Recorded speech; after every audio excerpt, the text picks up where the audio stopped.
You're listening to the Deep End Podcast, a ministry of Hermitage Church, where we have a conversation about Sunday's sermon and chat about ways we can go a little deeper in our faith. I'm Hunter Steinmetz, and I'm one of the pastors here at our church. Every week, we will listen in on a conversation with the preacher from this week about deeper theological pieces of the sermon and suggested practices on how we can embody this word and allow it to seep into our skin. We hope that this podcast will become a part of your weekly faith journey on your drive into work, as you do the dishes, or as you sip your coffee on Tuesday mornings. Thanks for jumping into the deep end with us. Let's listen in on this week's conversation.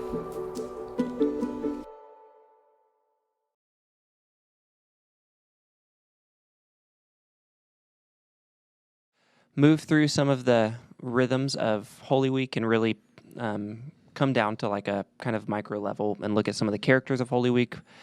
And we're really going to focus on a few days of Holy Week. We won't do the whole entirety of it, but it'll be helpful to kind of move into some of the characters and who those characters are and what their roles are within society. Yeah, so we'll kind of start talking about all of Holy Week and a quick summation.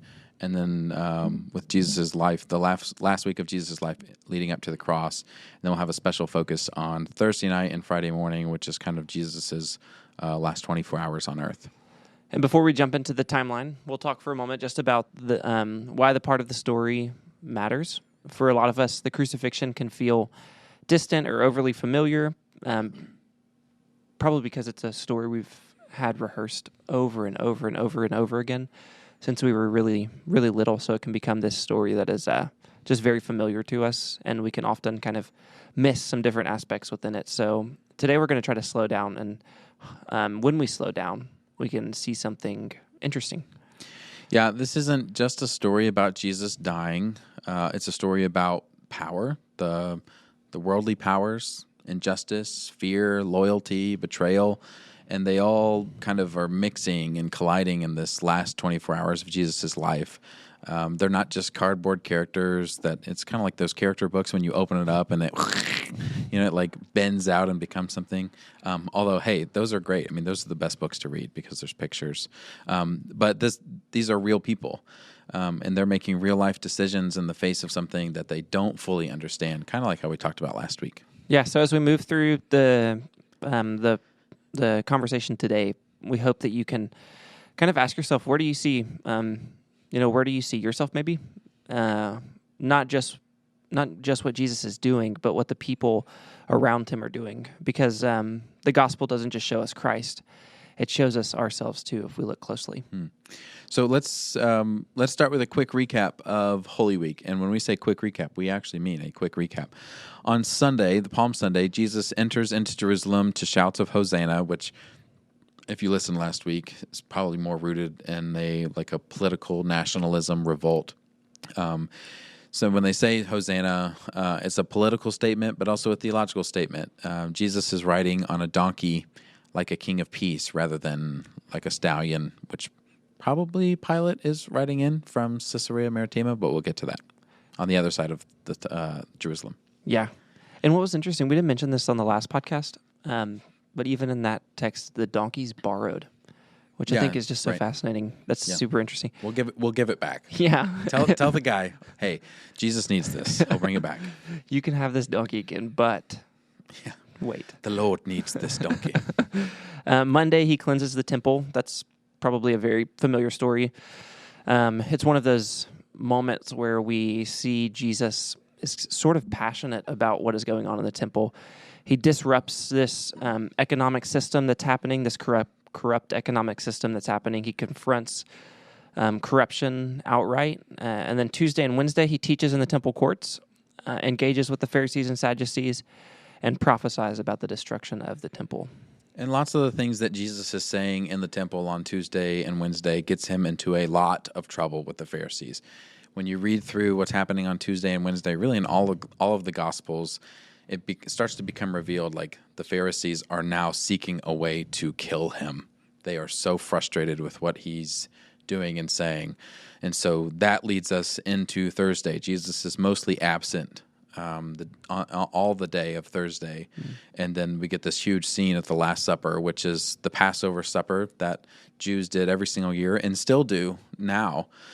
You have the Last Supper, and then they move from there, and you go to the Garden of Gethsemane, and then there's the betrayal with Judas and the chief priest. Then they arrest him, and then Friday and through the night of Thursday night into early Friday morning, Friday brings trials, denials, and ultimately Jesus' death and the crucifixion.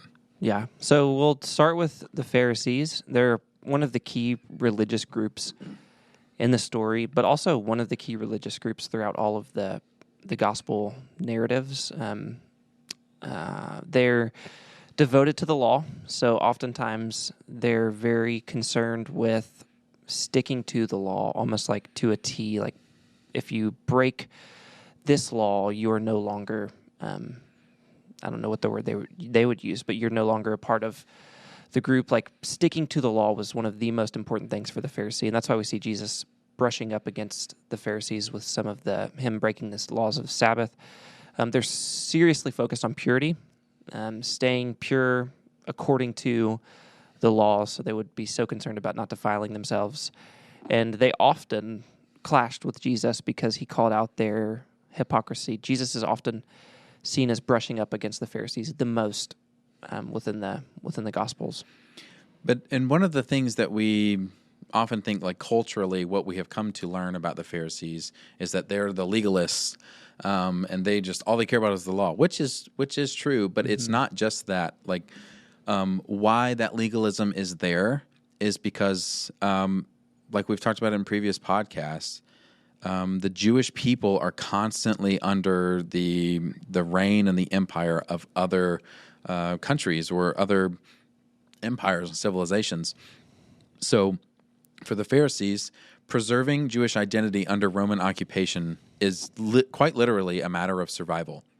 And if we aren't like living up to what the Torah says, if we're not doing these things, then we are going to lose our identity as a Jewish people. What Jesus is doing is trying to push back on that legalism, that we can preserve Jewish identity without doing it like this. So Jesus threatens their influence by offering a different kind of authority, one that's more rooted in mercy and divine power, which looks a lot more like the Father than what the Pharisees are trying to do.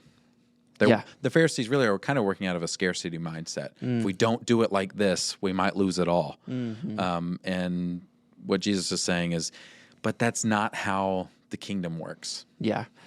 Then there's the chief priests and the Sanhedrin, the ruling council. At the top is Caiaphas, the high priest. He is sort of this politically kind of savvy figure. I imagine him in like a really, really nice suit, and he can like talk well, and he probably would sell you something. He's probably this like politically savvy character who has an interesting personality. And John's gospel says specifically about him, it's better for one man to die than for the whole nation to perish. So he's sort of this political figure who's trying to preserve the nation. Yeah, Jewish identity. And Caiaphas, if you kind of think of like a seesaw, he's kind of the one standing in the middle, trying to balance the weight between the Jews and the Romans. He's not just defending religion or Jewish identity. He's kind of the middleman between the Roman government and the Jewish government, because the Jewish government does have power, but Rome limits that power. So it's up to Caiaphas to kind of play this like political game to make sure that Rome is on good terms with the Jewish people, and so he's trying to play both sides, and which is probably a really terrible job. The Sanhedrin is kind of this ruling council that Caiaphas leads, and he has the Sanhedrin has limited autonomy. They could govern Jewish affairs, but Rome could step in at any time. Caiaphas desires stability, because they all want the same thing, survival. They cannot let Rome wipe them out. And insurrections like this could really hurt the political relationship with Rome, and that's problematic. And that brings us to Pontius Pilate, who we probably are familiar with. You've probably heard that name a lot. He's the Roman governor of Judea, His job is to maintain order, collect taxes, and kind of hold off or like stave off rebellions that were potentially happening or would happen. He's not loved by the Jews, and he's already had a few violent clashes with them. So Pontius Pilate, this is there is no like perfect equivocal government system that we could like name for you. But if we could think of it somehow as like Donald Trump is Caesar and the governor of Tennessee is Bill Lee, it would kind of operate this way, but not really because we have state governments here. And so it's not a perfect parallel, but in some ways, Bill Lee does answer to the president.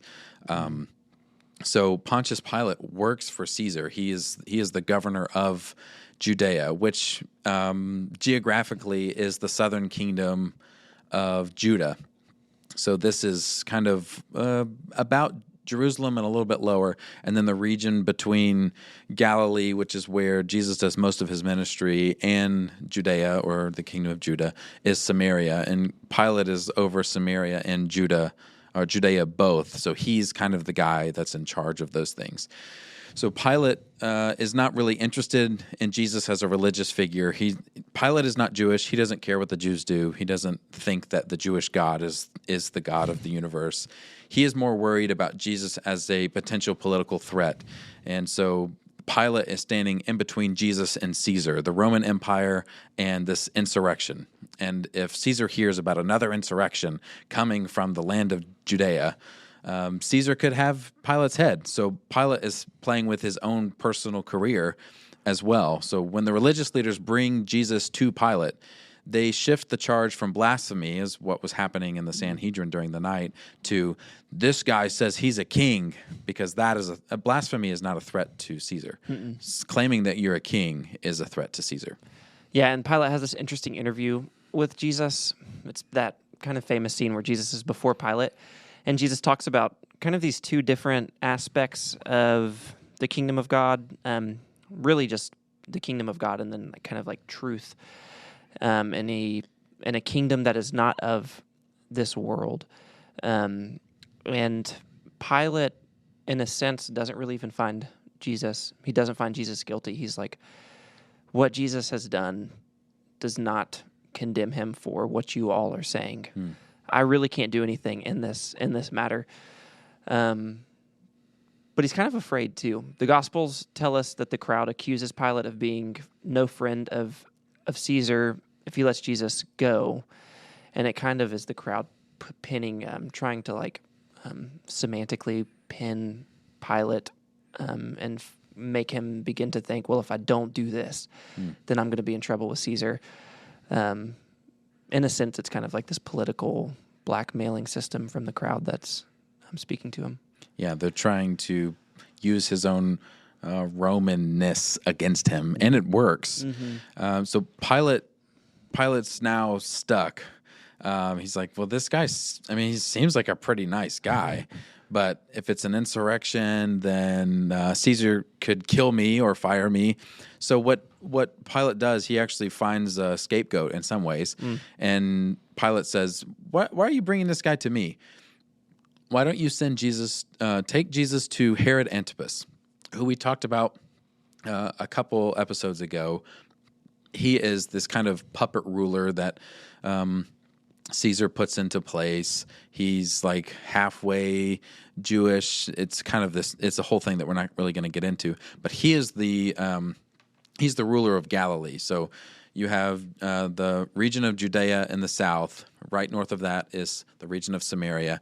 And Pilate is over Samaria and Judea. And just above that, Galilee, where Jesus grew up, which is Nazareth, Capernaum, Bethsaida, Tiberias, Magdala, all of these places. This is where Herod is kind of in charge of. But Herod and Pilate are both in Jerusalem because everyone from everywhere is in Jerusalem for the Passover festival. And so he kind of just sends him across town. Take him over to Herod. This is a Galilean. Even though you're bringing him here in Jerusalem, he's a Galilean. This is a Galilean issue. Hopefully, Herod will do something to him, and then I don't have to get in the middle of this, is kind of what he's saying. Yeah, he's more, you mentioned this, but he's like a political puppet, sort of. He's curious about Jesus. He's curious about what's happening. He's kind of heard the grumblings that Jesus calls, but when Jesus won't perform for him. Yeah, Herod wants him to do magic. Yeah, which is kind of just like, what? I mean, there was like you'll see sometimes in the text, like, there were magicians in these towns going around and doing things. I think there's, in the book of Acts too, Paul runs up against a family they're using their daughter. She has like a gift of something. It's such an interesting story because Paul ends up like rebuking her because she's super annoying. And it takes the gift away. He's like, just stop. And then the parents are like, well, you just lost our source of income, so now we can't do it. Yeah, right. But there's these moments throughout the text where there's like people could do magic. It's interesting to think about like what powers allow that to happen. But here in this moment, we have Jesus who is doing performing powers, but they're much different than what we see with the magicians that are kind of floating around. Herod mocks him in this moment and sends him back to Pontius Pilate. And in Luke's gospel, this moment ironically brings Herod and Pilate into alliance. Yeah, so we don't really know why, but apparently there was some rift between them. So it just makes Pilate a little bit more cunning that he uses it to his own advantage and somehow befriends Herod again through this entire thing. He says, well, I mean, Herod, this is probably Herod's realm. Why don't you take him there? So meanwhile, we have Judas who betrays Jesus with a kiss. His motives are complex. It could be that he's just disillusioned with who Jesus is. It may be that he just hears like 10 grand and is like, wow, that's a lot of money. That'd be great. It may even, and this is sometimes where I kind of lean towards, it may be that he actually believes that Jesus is the Messiah. But if God doesn't die. So if he could just put God in, it's like Santa. If I could just prove that Santa is here, everyone will believe in Santa. If I can just put Jesus in a situation where he has to show everyone that he's God, he won't die. And I get 10 grand. I mean, it's a win-win. And we can, like the sermon text 2 weeks ago, and we can use that money to give it to the poor. Whatever his intentions are, they're unsaid, they're unwritten about. But at the end, he deeply regrets it when he realizes it's not going the way he thought it would. Yeah. I think that's a moment we mentioned at the beginning, like, where do you see yourself in the Holy Week characters? And I think we probably often don't want to say that we see ourselves in Judas betraying Jesus, but I think it can be one of the most relatable characters throughout Holy Week. But it's crazy to think that he betrayed God in incarnate. Yeah. And then, so after Judas, Peter comes. He's bold and very human. He tries to defend Jesus with a sword, but Jesus stops him. And later, Peter denies even knowing Jesus. His kind of narrative arc in the story is one of fear, failure, in a sense, and ultimately grace. And even just the disciples as a whole, you have Peter, James, and John who were sleeping in Gethsemane with Jesus. But all of the disciples, they're scattered, they're confused. We've been following this guy for 3 years. I really believed that he was God. But they just arrested him. He's not fighting back. I think he might be a coward. I guess he's not who we thought he was. And actually at the end of Mark's gospel, there's this story of like a man who is in the garden, and one of the soldiers reaches out and grabs his cloak and rips off the guy's cloak, and he runs naked into the darkness. And some commentators say that this is kind of like Mark writing himself into it, or Peter writing, because Peter helped Mark, but that it's maybe even a narrative just for the disciples as a whole to say, in that moment, everything we had that made us feel safe, all of our identity was ripped off of us, and we ran and scattered into the darkness because we didn't know where to go. They've been told that this was coming, but they still don't get it. They expected a revolution. They thought that they were going to get to sit at the right and left hand when Jesus cuts Pilate's head off and then goes next to Caesar. And what they find instead is when Peter slices Malchus's ear off. He says, "What are you doing? I have told you this for 3 years. This is not it." And so even when they try to jumpstart the revolution in Jesus condemns it, and they realize that maybe suffering is the way, and they're not really interested in that. And then thinking geographically, we'll move in that direction. All this happens in very tight quarters. I'm sure when we think of these stories, we think of like this very broad landscape, but it kind of happens in tight quarters. From the upper room, Jesus and the disciples walk across the Kidron Valley to Gethsemane. It sounds very dramatic. I'm sure when you think of a valley, I have in my mind like a valley in West Virginia, because I spent some time in West Virginia. And I just have in my mind this massive rivet and kind of in the earth between two mountain regions. But in that could take a day to cross. Yeah, that would just take so long. But in reality, it's a shallow ravine. Gethsemane is a grove on the Mount of Olives within sight of the east gate of Jerusalem. Yeah, when I got the chance to go to the Holy Land, when we were standing there in the Garden of Gethsemane, I'm looking at the gate. And so, this is Hunter postulating, but, when Jesus finally wakes Peter, James, and John for the third time, and he says, well, here come my captors, I remember sitting in Gethsemane thinking, this is the place where Jesus probably looked at that gate and saw a line of torches coming out, and he knew who they were coming for. It's not like they just snuck up on him in a forest. Here they come. It's this is the hour that they're coming out of the temple, out of the eastern gate, and they're coming down through this creek bed to Gethsemane to find him. And after the arrest, Jesus is taken from place to place, from the home of the high priest, the Sanhedrin, then to Pilate, then to Herod and Antipas, then back to Pilate. And each stop isn't just a movement. It's kind of this reflection of who holds power and how they use it. And through it all, Jesus remains centered, silent before his accusers, speaking only when necessary, in control, even as he's being led away. And I'm going to say this one last thing about Pilate. When Pilate questions Jesus about truth, you mentioned that earlier. One of the things, he's like, so are you a king? He's like, well, my kingdom's not of this world. Anybody who knows the truth knows that. So what is the truth? And so Pilate doesn't find fault in him, and he goes to the people and says, I don't think that I can punish this guy. He seems like a cool guy, and they're pushing back. And so Pilate thinks again that he's being cunning and calculated, and says, let me, every single year at the Passover, I give you a criminal back to you, a convicted criminal. So what do you say? Which is interesting, because they're the ones who brought Jesus to him. Do you want me to release the guy that you have brought to me and asked? It's like, what's happening? He says, who would you like me to release to you? This guy and they say, give us Barabbas. And Barabbas is an Aramaic name, which is very closely related to biblical Hebrew.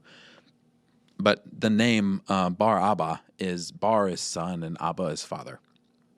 So this insurrectionist, this failed insurrectionist of the Roman government, who was a Jew himself, his name is Bar Abba, which means son of the father.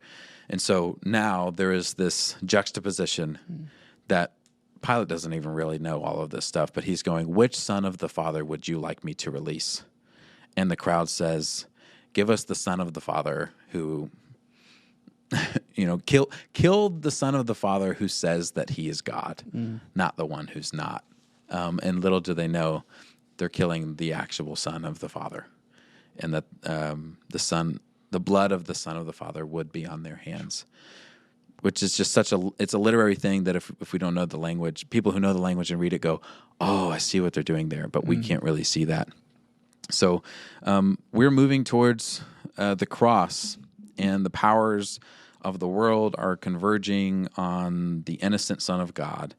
So we invite you, if you're listening on Tuesday or anytime this week, we invite you to come to the Good Friday service at 6:30 in the center, where we sit at the cross before we celebrate what happens after that. There is no resurrection without death. So we invite you to come to the Good Friday service at 6:30.